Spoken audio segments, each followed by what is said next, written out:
Well, hi, everybody. It's the Week in the Tackle podcast, the podcast where we get together on a weekly basis and tackle something we thought was interesting across the last week in football and or soccer. Oh, we actually recorded this 2 days ago, but Tim Horsey forgot to record, so we're going to do this again, but better. So rehearsal, Brian Dunseth alongside me, Tom Rennie, was just for us. We had a good chat on Monday, but the Thursday actual performance is going to be top-notch. I hope so. Rennie, my heart's full. Last night I got to go play. It was parents, dads basically, against our 15, 16-year-old kids. And it's the first time I got to play football in 2 years after having the hip replaced and having some back concerns, which ended my career all the way back in, 2006. So it's been a while since I've got to play, man. So I strapped on the boots. I got out there. I wasn't sure how the hip was going to hold up. Played myself about 70 minutes. I still got my number 10 moves. I was dipping and diving. I nutmegged a few kids. I got nutmegged once and just left a leg out and totally took the kid out. That's what happens. How old are these kids that you're kicking? 15, 16. Fine. Yeah. No, they're my size now. I mean, and my son came through and Shia, he tried to close me down. I gave him a little pop to the face to get him off me. I just swatted him like a fly. And he goes, "Dad, my ear hurts so bad because you just flicked me when you dribbled around me." And but yeah, man, it's I don't know, man. It's one of those things like when you retire, you forget that, like, obviously you're no longer getting paid for that job, right? And you're no longer a footballer, so you have to rediscover who you are. But in the midst of this, as we get older, obviously, like, you still want to play every once in a while. So I haven't had the opportunity for the better part of 2.5 years. It was the first time I stepped on the field. I physically lasted longer than I'd ever thought I'd last. Hip held up great. And this morning I wasn't really that sore. So now it's like a good round of golf. You think like, okay, I should go play tomorrow. And I'm going to have a complete shocker. I'll probably do my Achilles and I don't even want to think about it. So feel great. Heart's full. Phenomenal time last night. And came through unscathed. So I'm excited about this, even though Horsey, sorry, Tim. We are going to try not to swear on the show today because he does need to edit that. Sorry, Tim. I'm trying. I tried, okay. Tim. I tried. Didn't know. That's two. That's two in the opening couple of minutes. Well, since we recorded that one program just for us, I've been to the TalkSport Christmas party. I've got another Christmas party this evening with my friends, but I'm concerned about it because the Christmas party, it was great. It was really good fun. I had a lot of fun. Met a lot of old friends I've not seen for a long time. I once again told my favorite player of all time, Dean Ashton, that I once dressed as him at a party in 2006 when I kind of sort of dyed my hair blonde and had Ashton 9 on the bag. And he said to me, "Tom, you tell me this every time we see each other." And I was like, "Dean, I know, but I love you, Dean. You're a legend. You."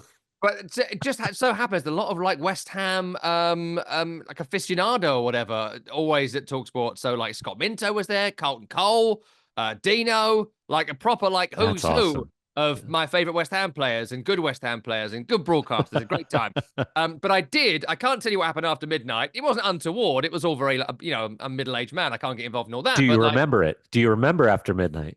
Well, I remember I did nothing, no arrestable offences, but what I did do was I went into a bar with our friend Hogan Ephraim, played for West Ham as well, but QPR in Toronto, maybe more notably. And I went into a bar because I was like, "Hogs, I've got to go to the toilet here, mate. We've got to find a toilet." So I go into a bar to find the toilet before going on to somewhere else.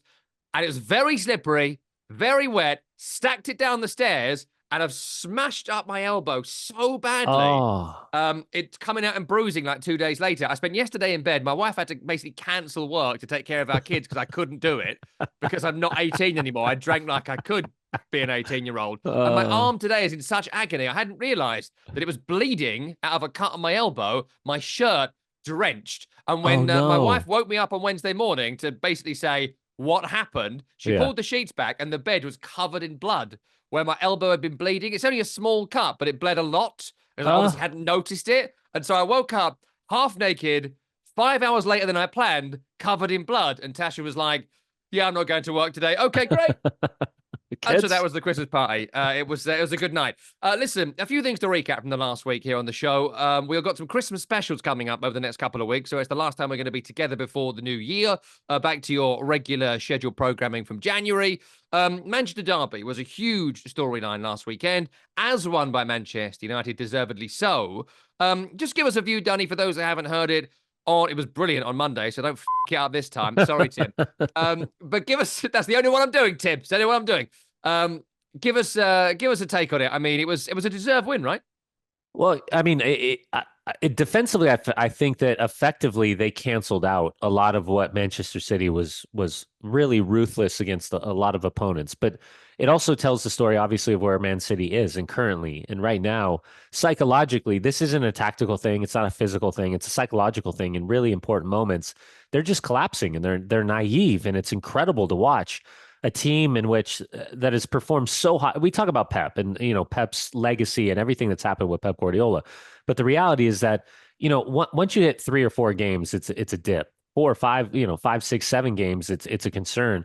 8, 9, 10, you're falling off the side of a cliff. And if it was any other manager, there would be major concerns about the if is this sackable offenses? Absolutely, it's sackable offenses, but it's not for Pep Guardiola because of the equity that he's earned. Now, the game itself, I feel terrible for Mason Mount. The kid just cannot stay healthy, similar to Luke Shaw at this stage.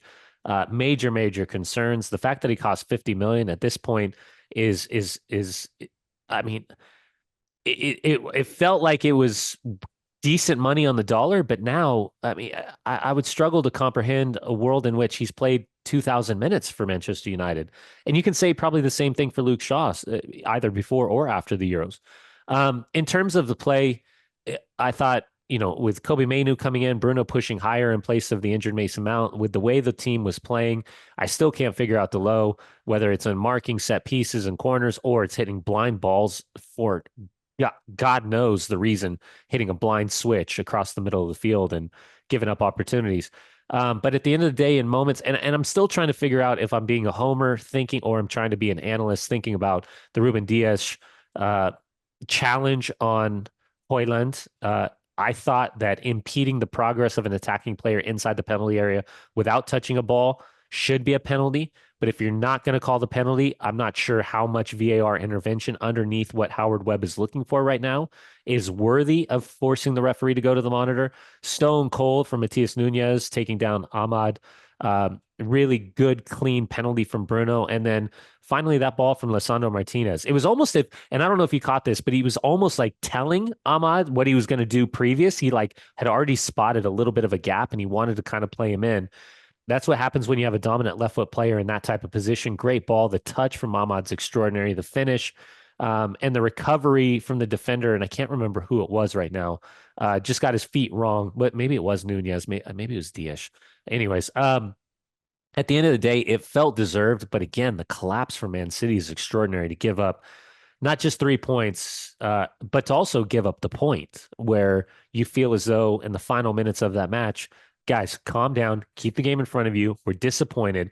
If we have the chance, let's go for the win, but let's certainly not lose the game. And that's exactly what happened. And credit to Ruben Amorim, because while that is the story, that Manchester is red, the Manchester Derby, arguably the biggest game of the year outside the Liverpool match. Now you're in a situation where you're not talking about the game at all. You're talking about heading into the game, Marcus Rashford, Alejandro Garnacho being dropped. And I'm still trying to figure out, because now Ruben's kind of backtracked when he said about the clothes and he talked about the food, not looking at the plate. I think he was trying to create an analogy in which these players are being judged in every single moment in the build up to him naming the roster. And he's keeping an eye on it's more about he wants to understand what these guys are bringing to the table. He wants to understand the buy-in. And to drop both of these players, it took a massive set of stones. Because I think he understood what was going to happen had he lost. And God forbid if Manchester United would have gotten blown out. It would have lost all the equity that he had built in the press so far. So he wins the decision, he wins the game, and now subsequently with Marcus Rashford deciding to pull a Mo Salah in the midst of handing out his 350 Christmas presents at his school. Whether Henry Winter was invited, the reporter, or not invited, the reality is that he got an exclusive and he got the headlines. With Marcus Rashford effectively saying that he's ready for a new challenge, which now, ahead of the game against Tottenham Hotspur in the Carabao Cup, puts Ruben Amorim in a really, really interesting position to have to juxtapose what he's trying to do and build, while at the same time trying to make sure that effectively, he wants Marcus Rashford, when he's talking about challenges, to recognize the challenge is to himself and to Manchester United, not necessarily walking out the door and finding a new club that may or may not even be available at this Well, stage yeah. of his career.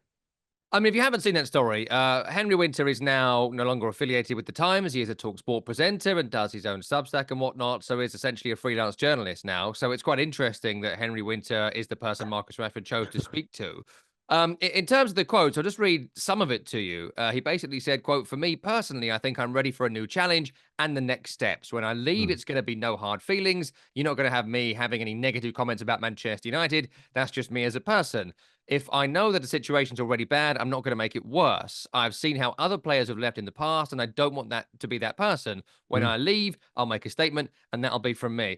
I mean, look, on Marcus Rashford, from me, I think that it's long past time that he left Manchester United, because I think he had this great stellar season under Eric Ten Hag. That first time around, the ball over the top, the 20 plus goals, and we thought this is the Marcus Rashford we'd always wanted to see, and we were finally seeing it. And he still remains an incredibly talented player, but for whatever Yeah. reason, maybe he's been there too long. Maybe him being the star and on the star money is wrong, Comfortable. considering his Comfortable. maybe it is comfort. Maybe, I Yeah. mean, I always think of our friend Paul Mortimer, who said there are stars, co-stars, and extras in Mm. football, and he is a co-star being billed as a star, and that's a miscasting of Marcus Rashford. And for me, like, if he went away somewhere, he isn't going to get a permanent transfer because he's on £300,000 plus per week. No one can afford that except Paris Saint-Germain, and Paris Saint-Germain right now don't want to do that by all They accounts. So where does transitioned. that Yeah. leave you?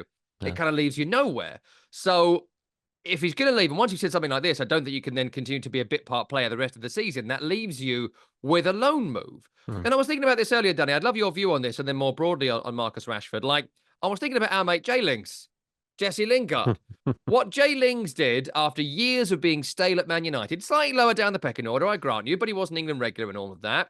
He found a club where there was almost no expectation on him. And his run at West Ham was so good, it got West Ham into Europe. And without Jesse Lingard, there'd be no West Ham in Europe footprint in the last 4 or 5 years. Lots of other factors, but without him, it simply would not have happened. He should have signed permanently and didn't. That's a whole other conversation.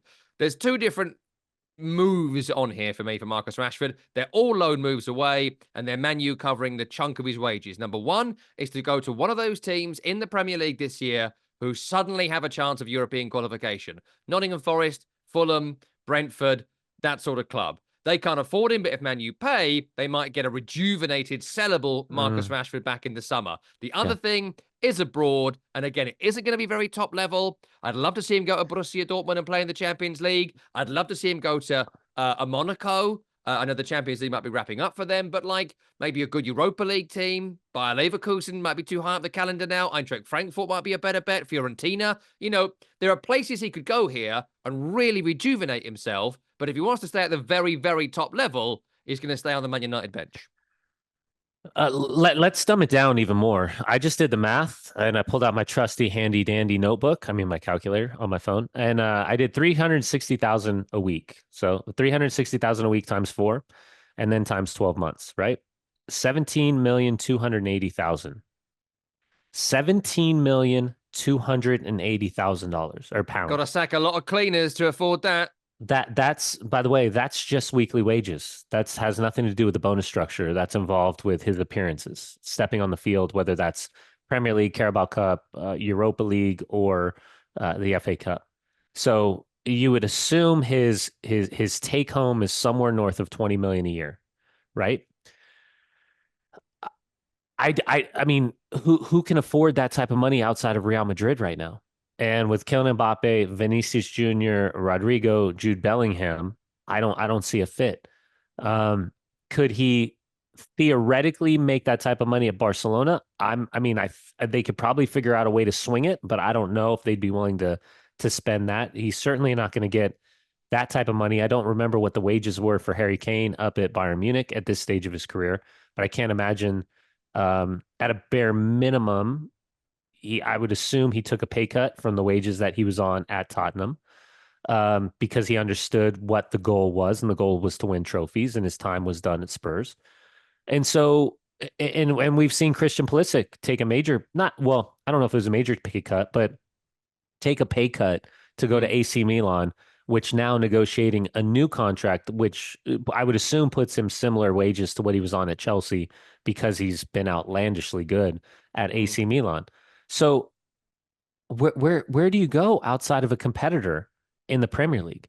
So, but then as I say that, so there's a couple things at play here in my mind. We saw this with Harry Maguire a summer and a half ago, right? And it was going to West Ham, but he wanted his payout. He wanted whatever it was, 10 to 15 million that was still owed on his pay package to then walk away. Players are, this is my humble opinion, players deserve the amount of money for the contract and the term that they signed with the club, because this isn't, you know, quid pro quo. This was, a viable relationship of what they're being paid for. That being said, if Marcus Rashford really wants to move, he's going to have to walk away from this extraordinary number in his contract. He's not going to get it. Or they're going to have to figure out a way to subsidize Manchester United paying off some of these wages, which now under new leadership / ownership and Sir Jim Ratcliffe, even amping up his ownership with an investment of, again, more 79 million euro reported today. I would assume there's going to be a significant pushback of, okay, you don't want to be here. We don't want to pay your wages. You go figure something out. And at this stage of his career, with the form that he finds himself in, this is going to be a real struggle for his representatives, because there's no doubt the talent capacity for Marcus Rashford. But now you're in this weird bubble of questioning. And this is the worst thing that can ever happen to a player, is questioning the integrity, questioning the work rate, and questioning the quality of what they bring, not just on the field during the course of the 90 minutes, because that's what Amorim just effectively benched him for. It's saying, okay, who's your cult of personality inside that locker room? Effectively, what is your relationship with the players, the training staff, the medical staff, et cetera, et cetera? And then ultimately, are you better in putting in the work than everybody else that's competing for a spot in your position? And at this stage of his career, it shouldn't be about immaturity. It should be about maturity. And at 27, he should have the ability to look inside himself and try to ask the question, not only was why is this happening now, but why did this happen last summer? Why did I miss out on the Euros with Gareth Southgate? So there's a lot of difficult conversations that I hope he's ready to have if this is truly the decision that he wants to go with, that his time is effectively over at Manchester United and he wants to move on. There's a part of me that honestly, I feel for Marcus Rashford, because in this most important phase of his career, he's gone through 6 different managers and never really had the stability outside of that one extraordinary year where he drops 30 goals in all competitions, that having the stability of not just being the man, but having all of the havoc that's been surrounding Manchester United, having that as calm as possible just for him to go out and perform at the highest level. So I don't know. I feel like there's a lot more questions than answers. When I see Marcus Rashford on the field, my expectations, because the level is so high, and he's pushed that glass ceiling so high, is that goals and assists should be minimum when he's on the field, or at least the pass that leads to the pass that creates the goal. But the effectiveness, all you got to do is do a quick search on whatever app you want to use, and there's going to be plenty of videos that are showing the lack of intensity and desire for him off the ball and maybe on the ball as well. That fits in with what right now fans or analysts or pundits are looking to try to explain why this significant drop off has happened. And a lot of people just point to the pure, simple fact that it looks like there's a question of his desire when he's on the field. And that right there, Tom, is the worst thing that can happen to a professional footballer. Yeah, it's hard to find a club if that's the case as well. One final quick question on the Manchester derby of it all, and it's a City question. I saw a great stat. Let me find it here. 8 defeats in the last 47 days in all competitions. Their previous 8 defeats came across 476 days. I know it's not like you didn't need that for me to tell you they're on a bad run, but I did find that incredibly interesting considering the past and the present. Pep Guardiola post-match, again, it wasn't as worrying as when he scratched his face to hell the other week, but it was still like his post-match interviews were weird. Like he's speaking weird and saying things like, I'm not good enough. And, I don't know how I would feel about that as a player. I wanted to put it to you as someone who's been in dressing rooms, right? Like, if the manager is having this much of a visible breakdown, even though they Mm, will know him to be an intense man, I'm thinking about managers like, the manager merry-go-round types of Big Sam or Alan Kirbishley or Alan Pardew, who came into clubs to turn things around. Those guys knew how to be in a dressing room when you were losing, mm. and they knew how to navigate losing, and they could lose 3 games in a row and not have a really quite visible. I keep saying breakdown. I don't want to be offensive. Find another word, and I'll use that moving forward. But like, it just sort of feels like he doesn't know how to handle this, and it's coming across like he doesn't know how to handle Yeah. this. And if he doesn't know, how are the players going to follow that leadership through this moment? This is like, I was thinking about Jurgen Klopp earlier today as well when he gave that interview where he was like, "I'm running out of energy," and Mm. then for the second half of last season, he was sort of like almost desperate to get on the beach. He was being rude and snappy and uncomfortably obnoxious at times to people, where even if he'd Yeah. been confrontational before, he wasn't quite Yeah. doing that. And 2 months And I later, wonder he takes whether, the Red Bull job. well, I mean, I would imagine that job's going to suit him more in various Yeah. different ways. And I'm sure he will be Leipzig manager at some point, then probably New York manager at some point and do the rounds. But like, you see my point here? Like, it feels like he shouldn't still be there, and yet he signed a new contract. I might be thinking, Yeah. oh, blimey, I could have been on the beach in the summer, and now I've committed to 2 more years of this, and now we're losing. But I don't see here's the thing, and I feel as though, listen, we talk about this all the time. The manipulation of the managers and the media, they do an extraordinary job giving us just enough to nibble on, while still protecting the sanctity of the locker room. And I think Pep's trying to figure out, because this is all new to him. I mean, you think about his playing career, even in the times that he left Barcelona and he kind of, trickled out the last couple of years of his career. Um, he's not a loser. He's a perennial winner. And this has been the same at Barcelona. It's been the same at Bayern Munich, and it's been the same at Man City. So he's and maybe this shows the weird kind of balance, the dichotomy of like these firefighters, Big Sam and company, that these guys, like, these clubs are going to turn to and say, settle us down, keep us up. Let's just see if we can get to the summer, and let's just make sure that we're not relegated. And then, like, they part ways with these guys, and all of a sudden, they go in a different direction. They find the right manager for the next season. Maybe this is like Pep is the antithesis of this, right? Maybe he's just like the ultimate winner, and these guys are just the firefighters. And now that he needs to be a firefighter, he doesn't have that experience. I mean, like, you look at this starting a lineup outside of Mateus Nunes, like, who else isn't a part of, like, who would you be surprised in the starting 11? Ederson, Vardiol, Dyche, Walker, Nunez, Gundogan, Silva, De Bruyne, Foden, Doku, Holland, Kovacic off the bench, Grealish off the bench, Savinho off the bench. Grealish, statistically, oh my God, it's been over a year since he scored.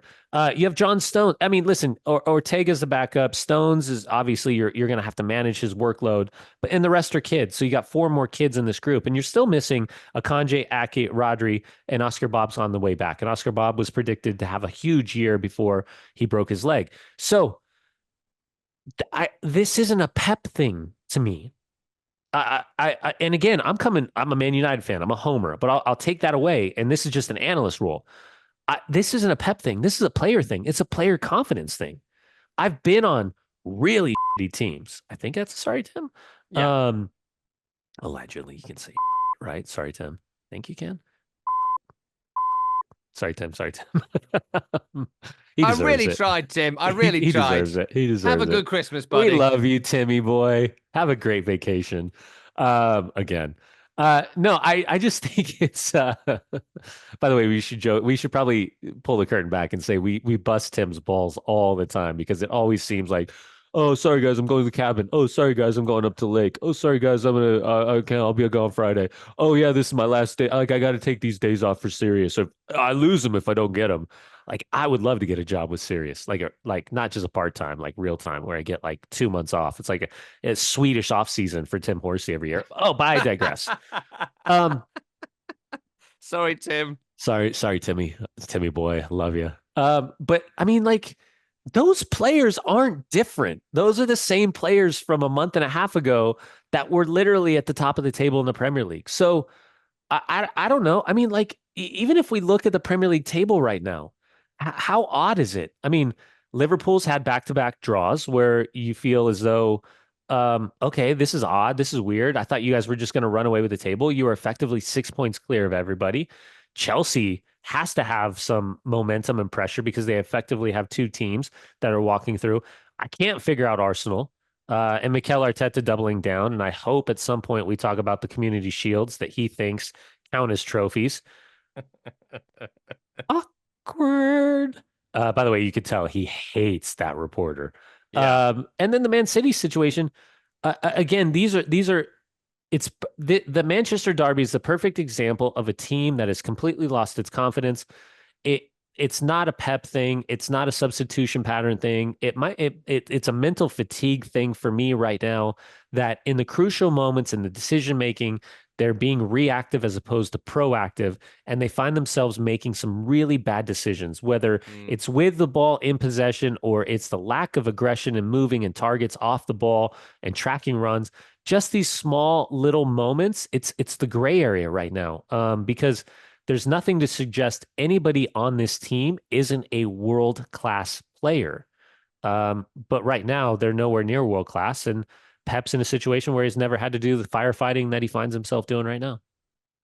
I want to get to some heroes and villains up next to wrap our final proper show before the new year. Of course, we've got some great content coming up for you next couple of weeks. We'll have a Christmas special followed by a New Year special. And in the New Year special, we'll do some predictions for the calendar year 2025. So make sure you're with us for that. If you are listening and enjoyed the program, leave us a 5-star review. Tell your friends about the program. Tell one friend. Go on, do it over Christmas. Tell one friend how much you love Week in the Tackle. They can subscribe and then they can tell another friend. I think that's how it works, like the Brady Bunch intro. In the end, we'll take over the world together like some sort of virus. And if you're on Spotify, for example, also subscribe on Apple and vice versa. And you can watch the program in full on YouTube as well, should you so wish. Right, let's get to some heroes and villains. I'll throw some at you, Dunny, and see what you think about these stories. If you have a hero for us, I'd like to hear it. But I got one. well, give us yours first, and I'll throw some at you. I'm gonna go Cucurella drinks in Estrella after he did his I don't know the back-to-back slips, which we thought was going to cost Chelsea 3 points, and he takes his boots off and he was unhappy, even though he warmed up on the field and he did possession and ends up slipping anyways. He goes to his studs, but then the post game, obviously, there's a picture of his brand new Pumas sitting in the bin. You and I, a couple of weeks ago, were like, oh my God, can you imagine if you were the Puma reps? Could you imagine the phone calls that Cucurella's the representatives have to be taking? Well, especially being a tier one athlete, Spain international. Well, all good, Rennie, all good. Because on Instagram, I just want you to know that Puma put up basically when they mop the floors and they put like a caution, slippery when wet type of yellow like thing sign that's out. They did a big thing where it's like a turf field. It was really low level production, really, really basic. They've got this fake turf field. They've got the sign. He's got a bucket and a mop, and he's like washing. He's basically mopping the floor. And then they kind of like took the Puma sign. It was like brought to you by Puma. And they took the slippery when wet sign and they like put it in front of the big red bus, obviously, in the iconic places around Chelsea. And then finally they kind of joked about it. But you almost felt as though this is one of those like, hey, Mark, on Tuesday, you are going to be at 6476 Ford Street at 2:00 in the afternoon, and you will be doing this. There will be no ifs, ands, or buts. I don't care if you're tired. I don't care if you have anything else. You will be there because this is what we're doing. So I guess hee hee ha ha, like we're all in on the joke now because those brand new Pumas that just came out, tens of millions of dollars to go through production costs and design features for you to basically and effectively say, you fucked up, sorry, Tim, and didn't wear your studs. You wore the wrong boots, but don't say our boots are the problem by chucking them in the trash can. So when it's all said and done, I guess fair's fair, but I can't imagine that was a nice phone call to wake up to, or at least the phone call that he got from his representatives after getting chewed out by Puma. Yeah, but on the upside to it, I don't really wish Marc Cucurella well, if I'm honest with you. Just not a free nice advertising. player. It's free advertising. Yeah. I'm sure I don't know him as a person, but on the field, very like nasty, narky little player. And also, I will just say this at the back end of the Brentford game.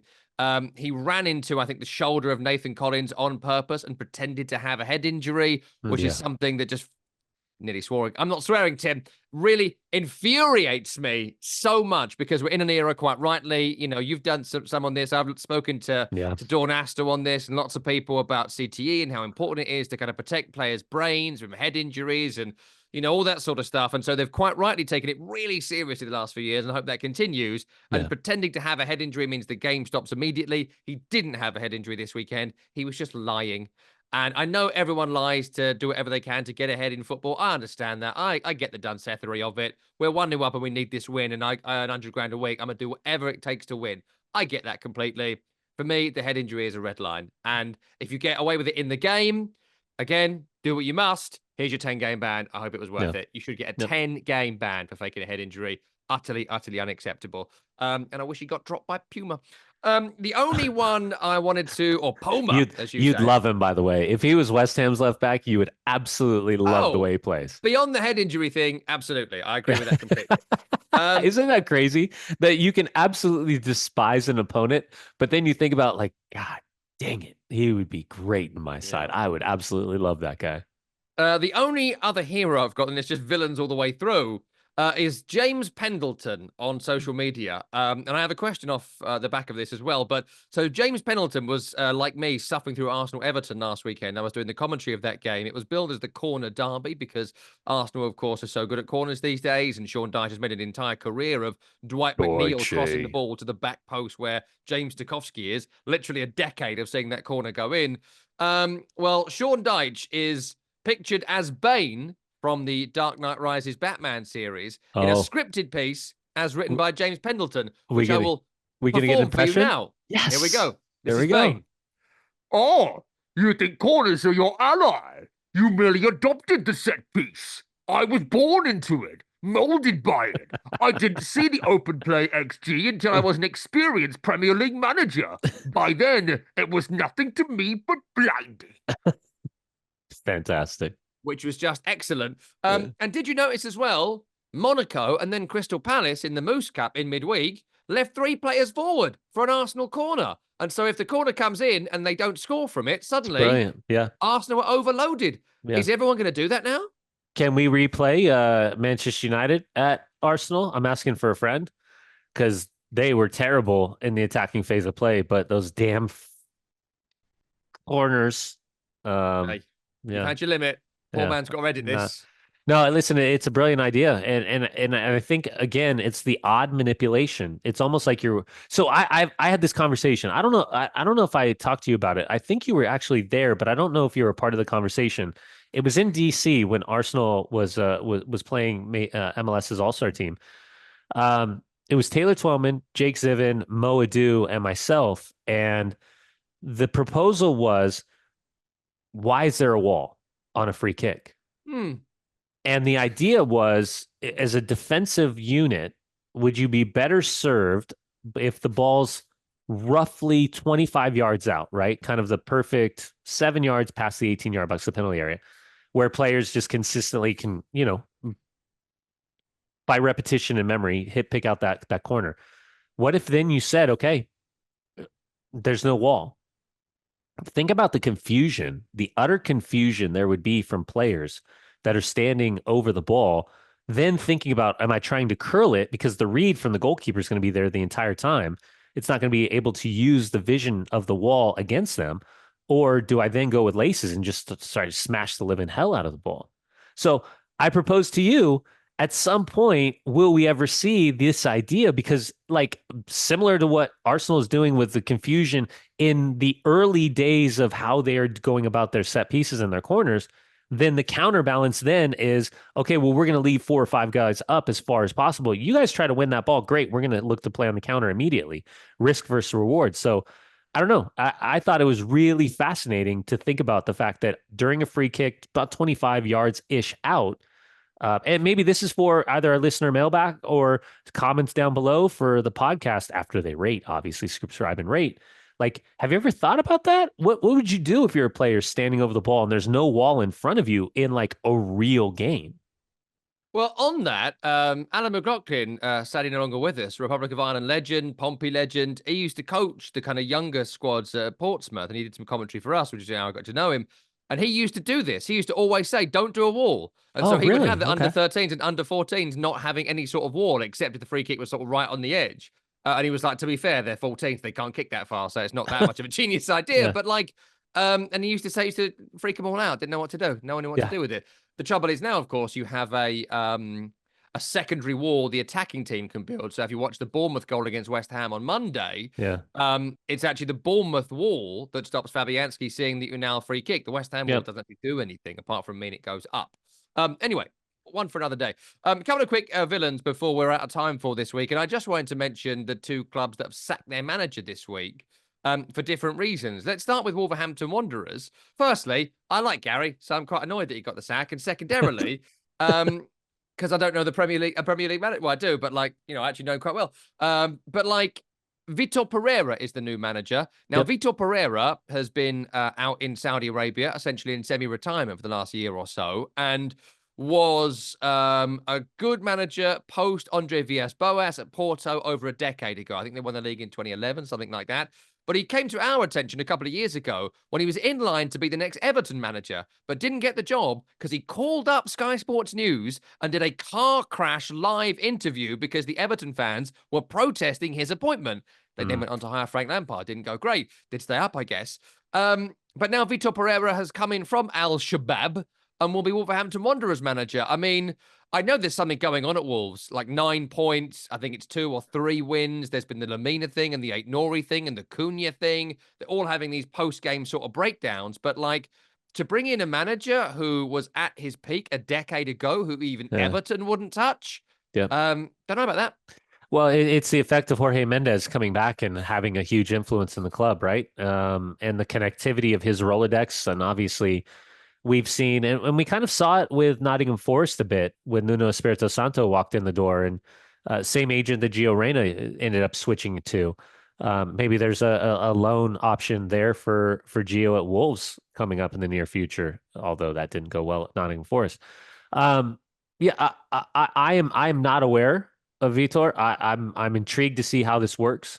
Obviously, it's a different kettle of fish when you're talking about managing in the Premier League versus managing in other different countries. But at the same time, I'm not naive enough to remember that there was a Roberto De Zerbi who came in and replaced Graham Potter and was getting absolutely filleted, and everyone was saying this guy is nowhere close to having the chops to manage in the Premier League. So I'm open to interpretation, but what I would say is that the coaching staff under Ania, it felt like whether Cunha or anybody like Nori, the whole body language thing was weird. Like when you're trying to effectively square up to your teammates and like, let me go, bro, let me go, just let me go, stop grabbing me. And then like going to an assistant coach where you feel like the body language of the assistant coach was about to drop him, to then seeing Nori picked up and carried off and walked into the tunnel.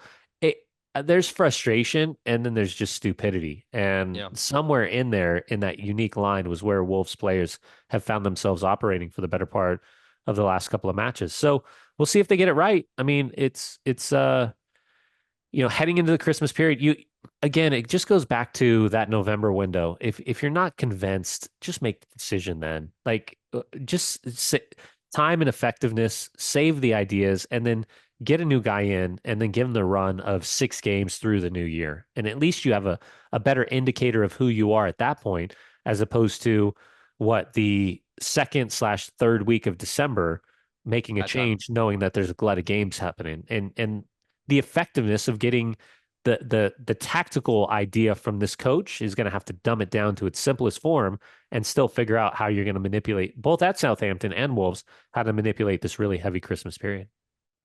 And just finally, I wanted to mention Southampton a bit more because they've sacked Russell Martin, who got them promoted last season, unexpectedly promoted as well, it's got to be said. Yeah. But like, they're bottom of the table with 5 points, and they are not going to stay in the Premier League from this point. Even Guardiola at his peak going in there at this point is not going to keep Southampton in the Premier League. So with that being said, again, it goes back to if you sacked him in the second international break or even the third one in October or November, there's a chance to sort of turn it around. We are so far down the road now, I would be surprised if anyone was able to turn it around. They've sacked him without anyone in mind to replace him. At least Wolverhampton Wanderers seem to have had Vitor Pereira lined up for good or for ill. They've got no plan to replace him. They're going to have a caretaker in charge again at the weekend, as they had in the Carabao Cup in midweek. And then if they get relegated, which they're gonna, wouldn't Russell Martin be the right person to bring them back up again, considering he was able to do it anyway? Yeah, I mean, isn't it very? I don't know, like the whole Burnley situation and Vincent Company. Are you better? And there's a unique balance because there's so much money at stake, and I understand that. And the idea of being a yo-yo club and going down and what the financials look like become even more steeper with the second relegation. That being said, yeah, it's so difficult to see promotion and fight off relegation in the Premier League just because the absolute craziness of watching these teams spend.